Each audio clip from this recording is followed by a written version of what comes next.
क्या आपको पता है वीनस ग्रह उल्टा घूमता है, जिसे हम रेट्रोग्रेड रोटेशन कहते हैं। आइए इसे डिटेल में समझते हैं।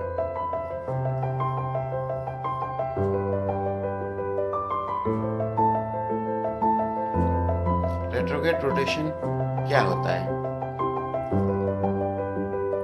पृथ्वी और अक्सर प्लैनेट प्रोग्रेड रोटेशन करते हैं, मतलब वो अपने एक्सिस पर वेस्ट से ईस्ट की तरफ घूमते हैं, जो सूर्य के चक्कर लगाने की डायरेक्शन के साथ मैच करता है। वीनस का रोटेशन रेट्रोग्रेड है, मतलब वो ईस्ट से वेस्ट की तरफ घूमता है, जो उल्टा है। अगर आप वीनस पर खड़े होते हैं तो सूर्य वेस्ट से उदय होकर ईस्ट में डूबता दिखाई देता है।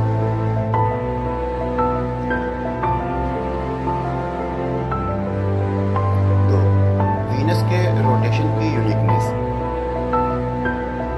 वीनस का एक रोटेशन साइकिल एक दिन 243 अर्थ डे के बराबर होता है, जो किसी भी प्लैनेट के रोटेशन साइकिल से सबसे ज्यादा लंबा है। मजेदार बात यह है कि वीनस का एक दिन उसके 1 साल 225 अर्थ डे से भी लंबा होता है। इसका रोटेशनल एक्सिस बिल्कुल सीधा है, एक्सिस टिल्ट सिर्फ 2.64 डिग्री है, इसलिए वहाँ सीजन लगभग नहीं होते।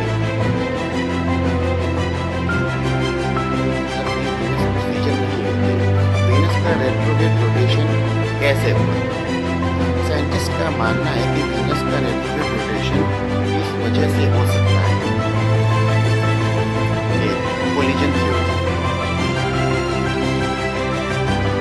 प्रकाशित के थ्योरीज के मुताबिक शुरू में वीनस भी प्रोग्रेड रोटेशन करता होगा, लेकिन किसी मैसिव एस्टेरॉयड या प्लैनेटरी बॉडी के टकराव के कारण इसका रोटेशन उल्टा हो गया।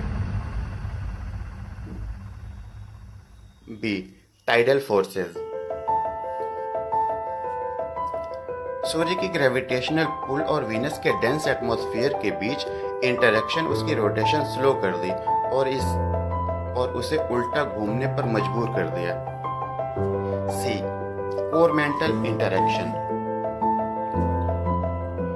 वीनस का मोल्टेन कोर और मैंटल की इंटरेक्शन ने उसकी रोटेशन डायरेक्शन पर इफेक्ट डाला हो सकता है।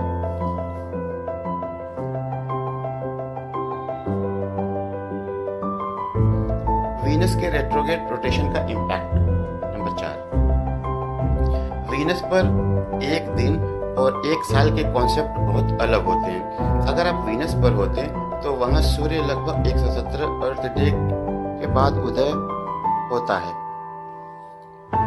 रेट्रोग्रेड रोटेशन और स्लो स्पीड के कारण वीनस पर टेम्परेचर एक्सट्रीम्स होते हैं।